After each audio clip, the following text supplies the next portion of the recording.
आकाशवाणी भोपाल से प्रस्तुत है कार्यक्रम आजकल। विषय महाकाल लोक आस्था और आध्यात्म का नवीन प्रकल्प। आलेख श्री मनोज कुमार। वाचन स्वर दीपा सिंह।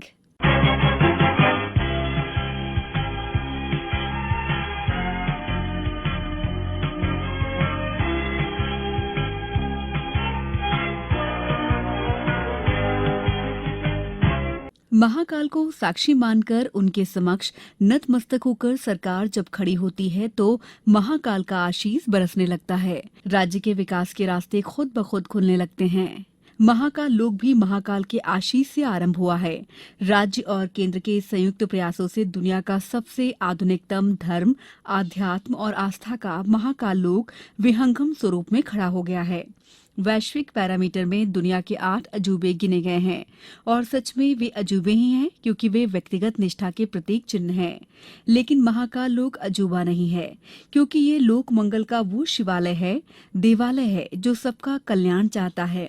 ये पावन नगरी उज्जैन की थाती है जिसके बारे में कहा जाता है कि संसार की रचना उस दिन हुई जिस दिन उज्जैन ने आकार ग्रहण किया था। इसे हम हिंदू पंचांग के रूप प्रतिपदा से मानते हैं। आस्था और आध्यात्म की नगरी उज्जैन में विराजे महाकाल अनादिकाल से भारतीय समाज के लिए लोक मंगल के प्रतीक हैं।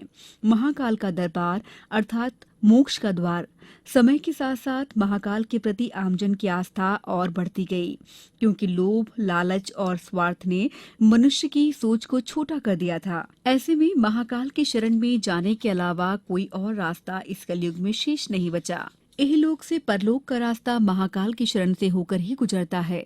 इहलोक से समाज परिचित है लेकिन परलोक अमूर्त है और महाकाल लोक एक मूर्त स्वरूप ले चुका है। महाकाल लोक की अवधारणा निश्चित रूप से एक व्यापक सोच और पहल है जिसका स्वागत किया जाना चाहिए क्योंकि जिस दौर में हम जी रहे हैं उस दौर में आस्था का ये लोक एक नवीन अनुभूति प्रदान कर रहा है। लोक से लोक तक यात्रा अभी अपने प्रारंभिक अवस्था में है लेकिन सफर जैसे जैसे आगे बढ़ेगा ये लोक ही नहीं बल्कि अलौकिक अनुभव देगा, आनंद से जीवन भर देगा क्योंकि महाकाल के दरबार में चमत्कार नहीं है बल्कि अनुभूति है आस्था, आध्यात्म और लोक मंगल की कामना का। मध्य प्रदेश का ये भाग्य है, सौभाग्य है कि देश के 12 ज्योतिर्लिंगों में 2 भाव भूमि पर स्थापित हैं।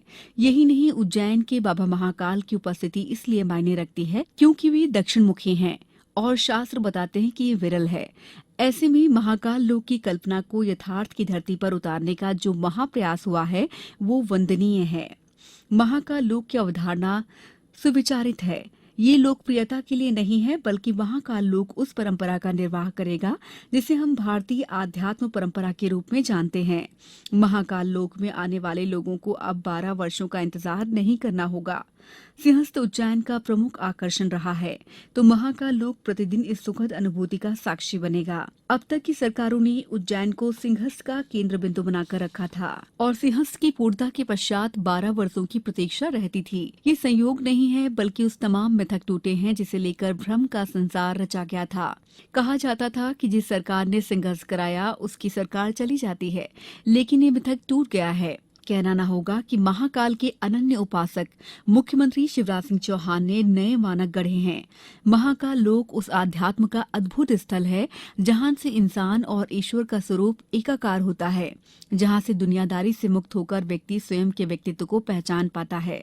महाकाल लोक एक स्थान का नाम नहीं है बल्कि ये आस्था के उस केंद्र का विस्तार है जहां सर्वजन हिताय सर्वजन सुखाय को परिभाषित किया गया है। महाकाल लोक में जाति न पूछे साधु की को भारतीयता की दृष्टि से नए स्वरूप में परिभाषित किया गया है। महाकाल लोक धार्मिक पर्यटन के रूप में एक नवीन तीर्थ स्थान के स्वरूप में विकसित हो गया है। महाकाल लोक परंपरा और आधुनिकता के नए स्वरूप के साथ हर आयु वर्ग के लोगों के लिए तीर्थाटन के साथ भारतीय परंपरा और संस्कृति से परिचय का एक केंद्र होगा। अनादिकाल से जिस महाकाल को हम अपना आराध्य मानकर पूजते चले आए हैं उनके देवालय को नया स्वरूप देने की जो जवाबदारी सरकार ने उठाई है वो अभिनंदनीय है। कार्यक्रम आजकल में फिलहाल इतना ही। अगले सप्ताह फिर होगी आपसे मुलाकात इसी दिन इसी समय पर। तब तक के लिए नमस्कार।